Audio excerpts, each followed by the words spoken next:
Hello everyone, आज हम बात करेंगे डीबीएस इन साइकियाट्रिक डिसऑर्डर्स। साइकियाट्रिक इलनेसेस को पहले से ही एक टैबू माना गया है। ना सिर्फ भारत में, पूरे ही दुनिया में इसको एक स्टिग्मा की तरह देखा जाता है कि नहीं, ये तो एक पागल है, इसको तो बहुत डिप्रेशन रहता है, इसको तो बहुत एंजाइटी है, अरे तुम टेंशन बहुत लेते हो, तुम बहुत सोचते हो, अपना सोचना कंट्रोल करें। ये सारे सेंटेंसेस आपने कई बार बोले भी होंगे या फिर आपने किसी के मुंह से सुने भी होंगे। ये समझना बहुत ज़रूरी है कि जो साइकियाट्रिक डिसऑर्डर्स है वो भी एक केमिकल का प्रॉब्लम है, ये भी एक ब्रेन में कोई सर्किट का प्रॉब्लम है। जो साइकियाट्रिक मरीज होते हैं उनके कंट्रोल में नहीं होता अपने सोच को कंट्रोल करना, या वो अपने सोच को काबू नहीं कर सकते क्योंकि उनके सर्किट्स अबनॉर्मल काम कर रहे हैं, उनमें कोई केमिकल का इम्बैलेंस हो रहा है। तो जैसे एक डायबिटीज़ का पेशेंट सोच के अपना शुगर कंट्रोल नहीं कर सकता, एक थायराइड का पेशेंट सोच के अपना थायराइड लेवल बढ़ा नहीं सकता, वैसे ही एक साइकियाट्रिक पेशेंट अपनी सोच को काबू करके अपनी डिजीज को ठीक नहीं कर सकता। इन पेशेंट्स को चाहिए एक साइकियाट्रिस्ट की एडवाइस। जो साइकियाट्रिक डिजीजेस ज्यादातर मेडिसिन से ही कंट्रोल हो जाते हैं, बट अगर साइकियाट्रिक डिजीज आपका मेडिसिन से कंट्रोल नहीं हो रहा है, ये रेजिस्टेंट हो गया है, तो फिर उनको हेल्प हो सकती है deep brain stimulation neuromodulation technique से।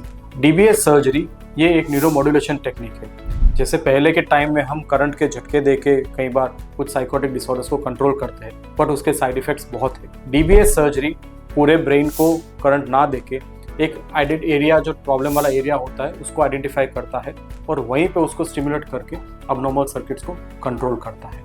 इसमें हम ब्रेन के कोई हिस्से को काटते नहीं है, ब्रेन में छोटा छेद करके उसके अंदर जो सही टारगेट होता है डिजीज के हिसाब से, वहाँ पे एक तार डालते हैं, लीड्स डालते हैं, और उसको हम बैटरी आईपीजी के साथ कनेक्ट करके उनको कंट्रोल करते हैं। डीबीएस सर्जरी साइकियाट्री में कौन कौन से डिजीज में हो सकती है? लेट 90s से डीबीएस सर्जरी ओसीडी के लिए शुरू हुई थी, जिसको हम बोलते हैं obsessive compulsive disorders.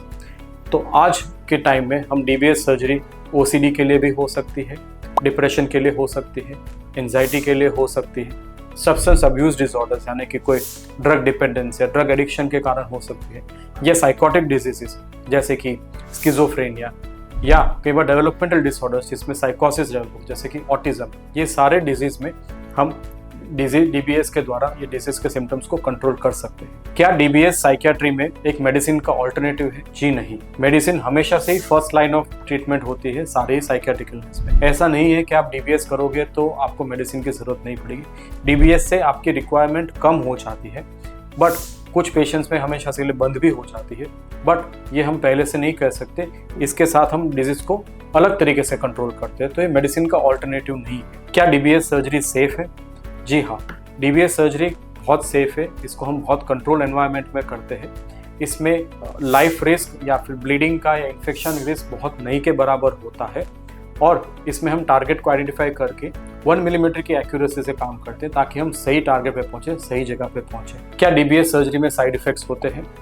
DBS surgery एक न्यूरोमॉड्यूलेशन का टेक्निक है। इसमें कई बार स्टिमुलेशन रिलेटेड साइड इफेक्ट्स होते हैं, बट उसको सर्जरी के बाद बिना कोई कॉन्टैक्ट के एक प्रोग्रामर के द्वारा हम स्टिमुलेशन के पैरामीटर्स को चेंज कर सकते हैं, जिसके हम उससे साइड इफेक्ट से भी बच सकते हैं और हमें मैक्सिमम एफिकेसी, मैक्सिमम इफेक्ट्स आए, उसके ऊपर हम ध्यान करते हैं। किस पेशेंट्स को, साइकियाट्रिक पेशेंट्स को डीबीएस के बारे में सोचना चाहिए? अगर आपको रेजिस्टेंट साइकियाट्रिक डिसऑर्डर्स है, ये ऐसे डिसऑर्डर्स है जैसे कि डिप्रेशन, ओसीडी, साइकोसिस, स्किज़ोफ्रेनिया, जो 5 साल से भी ज़्यादा समय हो गया है, आप 2 से ज़्यादा मेडिसिन ले रहे हो और फिर भी आपको सिम्टम्स बहुत ज़्यादा हो रहे हैं, आपको सीवियर सिम्टम्स है, या मेडिसिन के साथ आपको साइड इफेक्ट्स हो रही है, ऐसे पेशेंट्स को न्यूरोमॉड्यूलेशन या डीबीएस के बारे में सोचना चाहिए। अगर ऐसा कोई भी डाउट हो तो आप अपने साइकियाट्रिस्ट का संपर्क करें, आप हमारा संपर्क करें या कोई फंक्शनल न्यूरोसर्जन का संपर्क करें, और आपको रेजिस्टेंट साइकियाट्रिक डिजीज के लिए डीबीएस के बारे में आप अभी से सोचना शुरू करें। इससे मरीज की quality of life, economic life, professional life, social life, emotional life, इसमें बहुत अच्छा सुधार हो जाता है।